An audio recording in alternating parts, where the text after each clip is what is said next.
हमने आपको पिछले वीडियो में वैद्युत विभव और उसके सवाल आपको बताए थे। अब एक नया चैप्टर शुरू करने जा रहे हैं, संधारित्र और परावैद्युत। हम आज बात करेंगे संधारित्र और परावैद्युत की। चलिए इस टॉपिक को शुरू करते हैं। बेटा हम इस पाठ को शुरू करने के पहले ही आपको एक चीज बता दें कि जैसे पहले आपने पढ़ा होगा कि पदार्थों को उनकी अवस्थाओं के आधार पर तीन भागों में बांटा गया, ठोस, द्रव और गैस। उसी तरीके से पदार्थों को उनकी चालकता के आधार पर भी तीन भागों में बांटा गया। कौन कौन से? चालक, अचालक और अर्धचालक। चालक क्या होते हैं?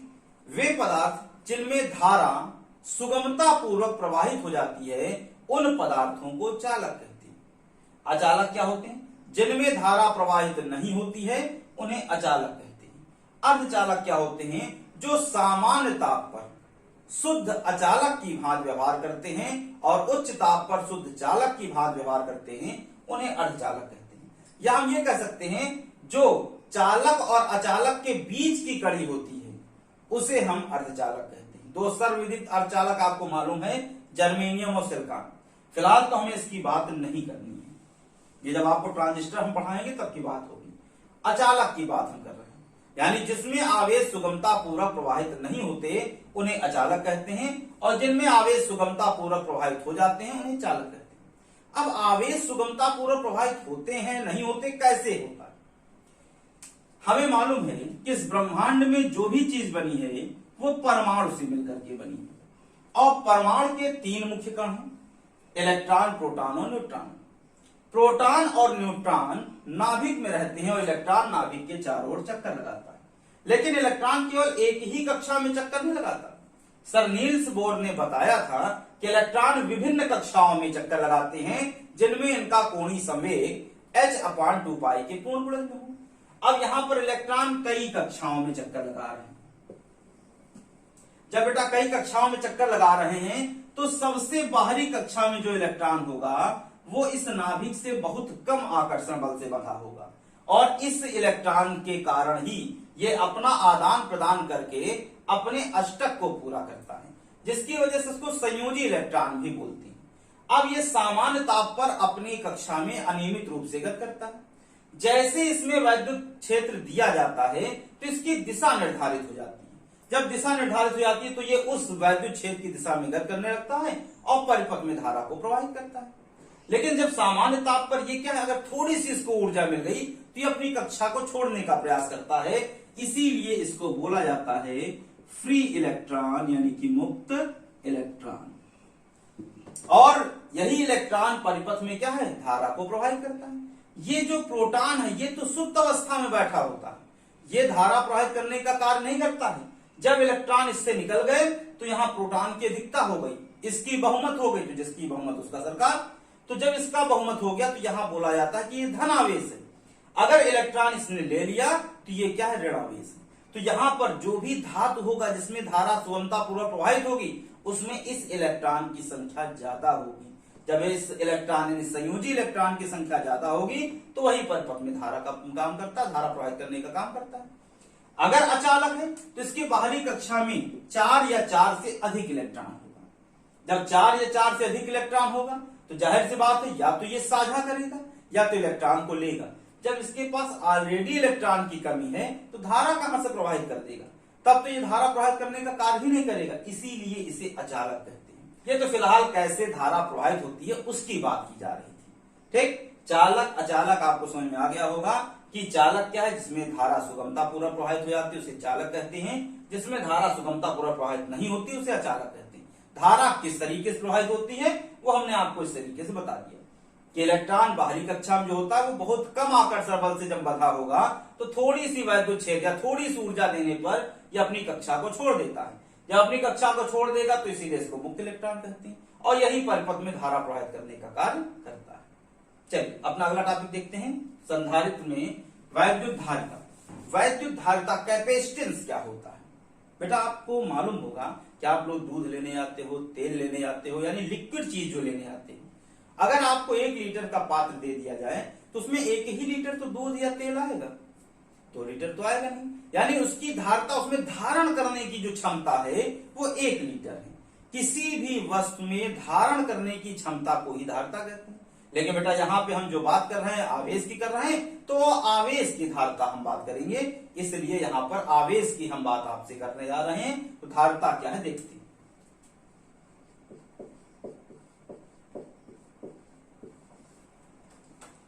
धारिता किसी भी चालक में आवेश के संग्रहण करने की क्षमता की माप को ही धारिता कहा जाता है। आवेश के संग्रहण की क्षमता को ही धारिता कहते हैं।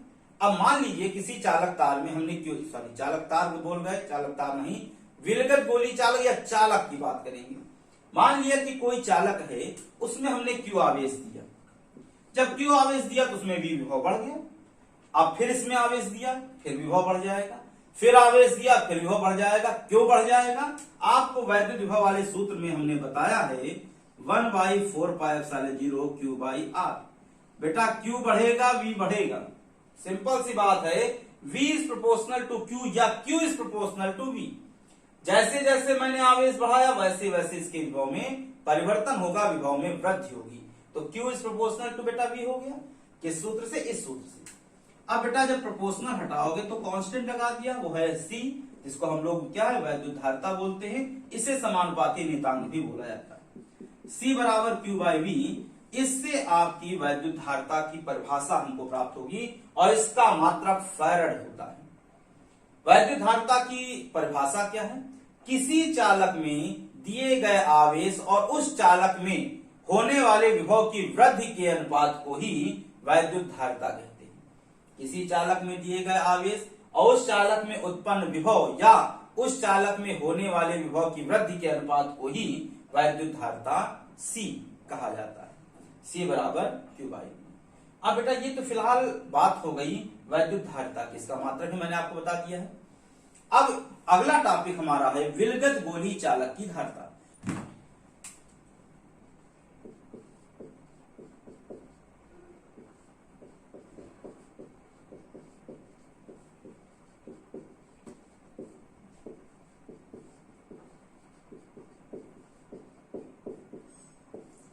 विलगित गोली चालक की धारिता।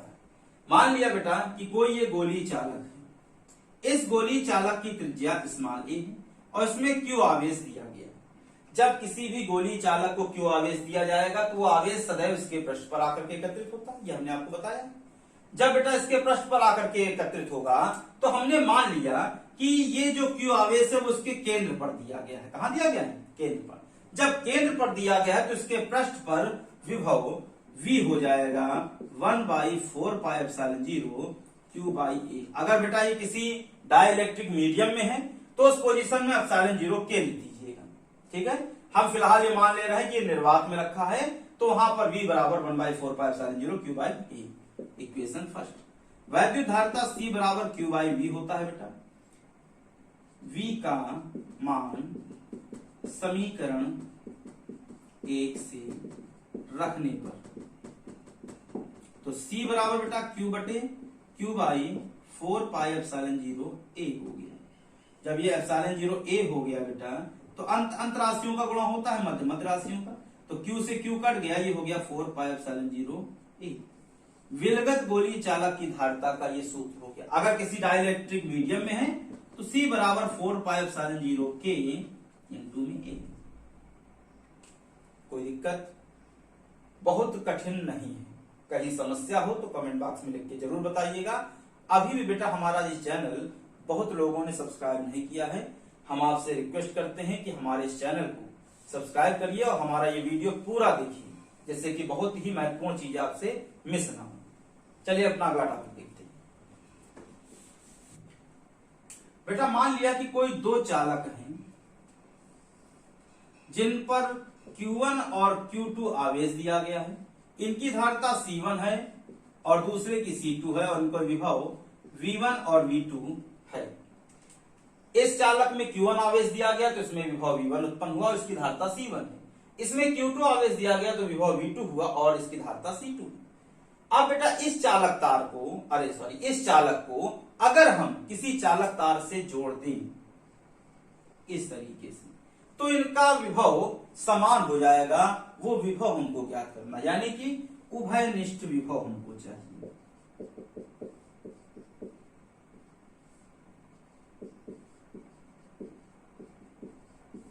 उभयनिष्ठ विभव क्या होता है?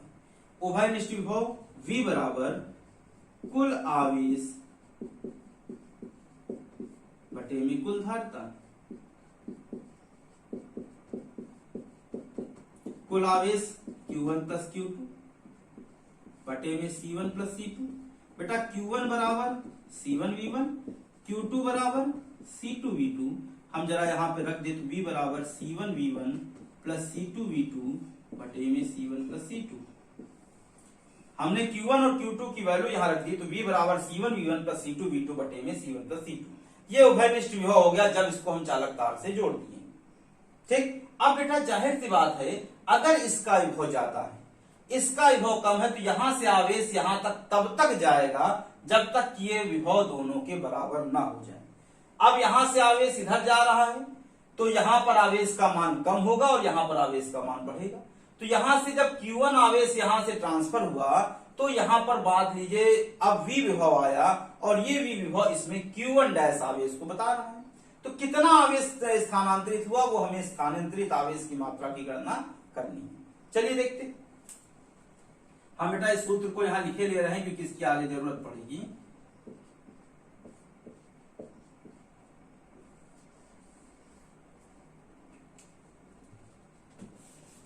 हाँ बेटा, अब स्थानांतरित आवेश की मात्रा,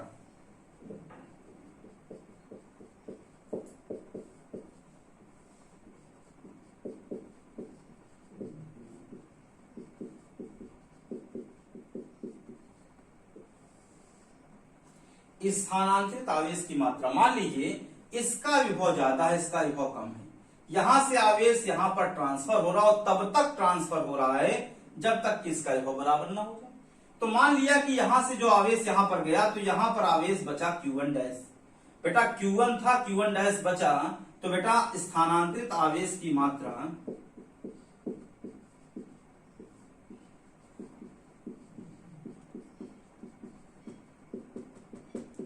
डेल्टा Q बराबर Q1 माइनस Q1 डैश, क्योंकि पहले Q1 था, जब यहां पे आवेश गया है तो Q1 डैश बचा है।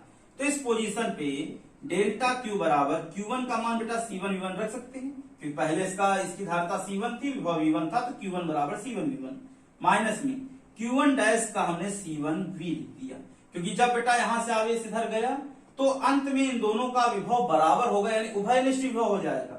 जब उभयनिष्ठ विभव हो जाएगा तो विभव तो V ही रहा ना इसका, तो हमने C1V लिख दिया। C1V1 माइनस C1 और V का मान ये हम रखे दे रहे हैं, C1V1 प्लस C2V2 बटे में C1 प्लस C2। ठीक, अब बेटा इसका लासा ले लीजिए, तो C1V1 यहां पर C1 प्लस C2 हो गया, माइनस में C1 square V1 plus C1 C2 V2 पूरे के बटे में C1 प्लस C2। हमने बेटा यहां थोड़ा डायरेक्ट किया है, ध्यान समझ लीजिएगा। लासा लिया, C1 C2 इसके साथ आ गया, C1 का मैंने अंदर मल्टीप्लाई किया तो ये हमारा प्राप्त हो गया। अब बेटा क्या कर दें, यहां पर C1 square V1 plus C1 C2 V1 minus C1 square V1 minus C1 C2 V2 बटे में C1 plus C2। C1 square V1 C1 square V1 cut गया, यहां बेटा C1 C2 हमने कॉमन ले लिया, C1 C2 कॉमन ले लिया, बटे में C1 प्लस C2 है, यहां पर आ गया V1 माइनस V2। ये आपका स्थानांतरित आवेश की मात्रा हो गई डेल्टा Q बराबर C1 C2 बटे में C1 plus C2 V1 minus V2। कहीं पे कोई भी दिक्कत हो तो कमेंट बॉक्स में लिख करके जरूर बताइएगा। अभी भी बेटा हमारा ये चैनल बहुत लोगों ने सब्सक्राइब नहीं किया है, हमारी रिक्वेस्ट है आपसे कि इस चैनल को सब्सक्राइब करिए, जिससे कि बहुत ही महत्वपूर्ण चीजें आप मिस ना करो। चलिए अपना अगला टॉपिक देखते हैं। जब बेटा यहां से आवेश यहां पर जा रहा है, स्थानांतरित हो रहा है, तो ये चालक तार कुछ न कुछ ऊर्जा का हास करेगा, वही ऊर्जा हास हमको ज्ञात करना। लेकिन बेटा इसके पहले हम आपको वैद्युत स्थितिज ऊर्जा बता दें कि वैद्युत स्थितिज ऊर्जा क्या होती है। किसी भी चालक को आवेशित करने में जो भी कार्य किया जाता है वह कार्य ही उसमें ऊर्जा के रूप में संचित हो जाता है, उसी को वैद्युत स्थितिज ऊर्जा कहते हैं। कैसे? मान लिया ये कोई चालक है, इस चालक का जब इसमें आवेश नहीं दिया गया है तब विभव कितना था? 0 था। लेकिन जब इसमें Q आवेश दिया गया बेटा तब इसका विभव V हो गया। तो बेटा इस चालक का औसत विभव कितना हो जाएगा?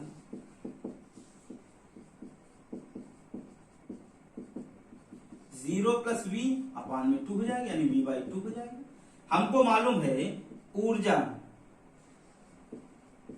कुल ऊर्जा या कार्य, बात एक ही है, ठीक।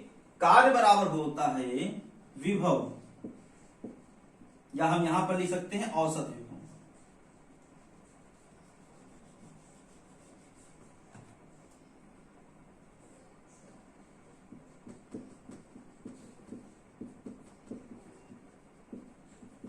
इनटू में आवेश, बेटा विभव V/2 हो गया, इनटू में Q हो गया, तो 1/2 QV हो गया। अब अगर हम मान लीजिए Q बराबर CV रख दें तो ये हो जाएगा आपका U बराबर 1/2। Q की जगह पे CV रख दिया तो इनटू में V है तो 1/2 CV² हो गया। अगर V इसके स्थान पर Q/C रखते तो U बराबर क्या हो जाएगा? 1/2 Q² अपान में C², और बेटा इनटू में C है तो स्क्वायर से ये कट गया तो ये हमारा सीधे यहां पे बचा Q²/C। यानी 3 सूत्र हमको यहां पर दिख गए, 1 2 3। बात समझ में? तो यहां पर इसी के सहायता से हम ऊर्जा ह्रास ज्ञात करेंगे, इसलिए मैंने सूत्र बताया। चलिए देखते हैं ऊर्जा ह्रास।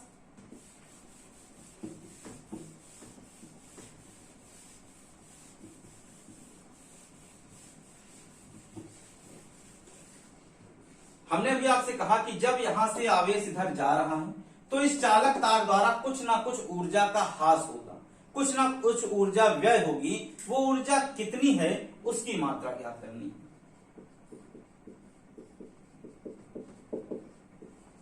अब बेटा ये मान लीजिए कि जब दोनों अलग अलग हैं, इस समय ये चालक तार से नहीं जुड़े, तब क्या है?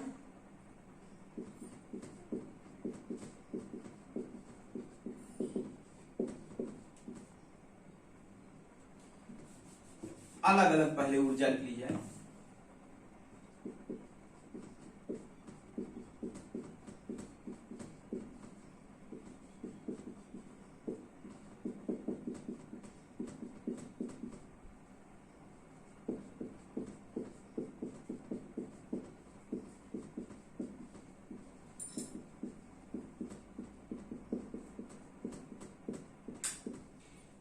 प्रथम गोले की ऊर्जा U1 बराबर 1/2 C1 V1² और दूसरे गोले की ऊर्जा U2 बराबर 1/2 C2 V2²।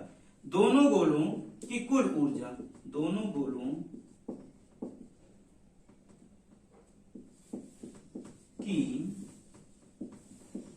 कुल ऊर्जा ये हो जाएगा 1/2 C1 V1² plus C2 V2²।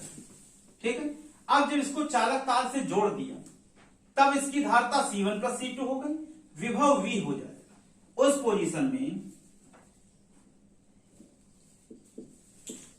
चालक तार से जोड़ने के पश्चात गोलों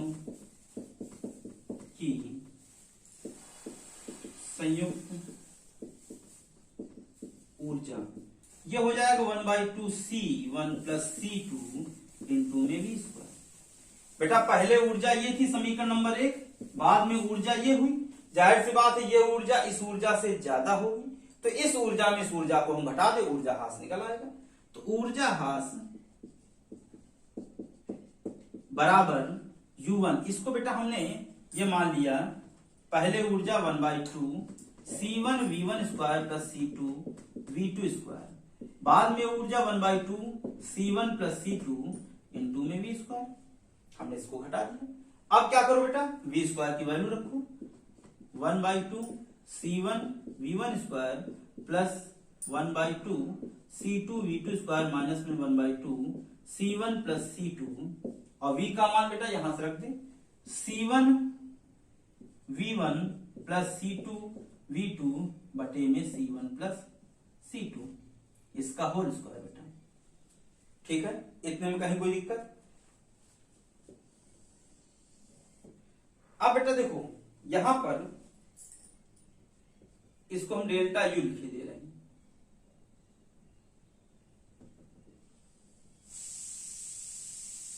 डेल्टा यू बराबर ये हो गया 1/2 C1 V1 square plus 1/2 C2 V2 square minus में 1/2 बेटा C1 प्लस C2 से C1 प्लस C2 ये कट जाएगा, तो यहां पर बचेगा C1 V1 plus C2 V2 का होल स्क्वायर बटे में C1 plus C2। C1 plus C2 अब इसमें यहां पर क्या है, लासा ले ले, तो 1/2 हमने कॉमन ले लिया, C1 V1 स्क्वायर यहां C1 प्लस C2 हो जाएगा प्लस C2 V2 स्क्वायर यहां C1 प्लस C2 हो जाएगा। बेटा इसका होल स्क्वायर हमने खोला, C1 square V1 square minus C2 square V2 square minus 2C1 C2 V1 V2। ठीक है बेटा, हमने a प्लस b का होल स्क्वायर खोल दिया 1/2। अब इसका इधर मल्टीप्लाई किया तो C1 square V1 square plus C1 C2 V1 square plus C2 C1 V2 square plus C2 square V2 square minus में C1 square V1 square minus में C2 square V2 square minus में 2C1 C2 V1 V2। C1 square ये cut गया इससे, ये बेटा हमने common लिया है। ठीक है, तो ये C1 स्क्वायर C1 इससे कट गया, C2 V2 square C2 V2 square से कट गया, C1 C2 C1 C2 C1 C2 common है, 1/2 C1 C2 मैंने कॉमन ले लिया। एक और चीज बेटा छूट गई, छूट ये गई कि यहां पर हमने किया तो सब कुछ है लेकिन C1 प्लस C2 को हमने छोड़ दिया है, तो इस C1 C2 को भी तो लोगे आप 1/2 C1 प्लस C2, यह हमने क्या है बाहर ले लिया, तो यहां पर भी लिखना है हमको, तो यहां पर 1/2 C1 प्लस C2। ठीक है बेटा, तो यहां पर C1 C2 है बटे में C1 प्लस C2 हो गया। यहां पर आ गया देखो बेटा C1 C2 ये हमने कॉमन ही ले लिया है, तो ये हो गया V1 square plus V2 square minus V1 V2 ये। ठीक है, तो यहां पर देखो बेटा हमने ये पहले ही हमारा ये वाला था वो यहां आ गया, ये लिखा हुआ है C1 V1 square C1 V1 square C2 V2 square C2 C1 C2 C1 C2 C1 C2 common ले तो V1 स्क्वायर V2 स्क्वायर और 2 V1 V2 ये बचा। अब यहां क्या हो गया बेटा, डेल्टा U बराबर 1/2 C1 C2 बटे में C1 प्लस C2, इसको V1 माइनस V2 का होल स्क्वायर लिख सकते हैं। यही ऊर्जा हास है, जब किसी दो गोलों को हम चालक तार से जोड़ देते हैं तो इसमें इतनी ऊर्जा हास हमको प्राप्त होती है। कहीं पर कोई भी समस्या हो तो हमको कमेंट बॉक्स में लिख के जरूर बताइएगा, जिससे कि हम नेक्स्ट वीडियो में उसको शामिल करके उसको कंप्लीट कर सकें। हमारा ये वीडियो पूरा देखने के लिए बहुत बहुत धन्यवाद।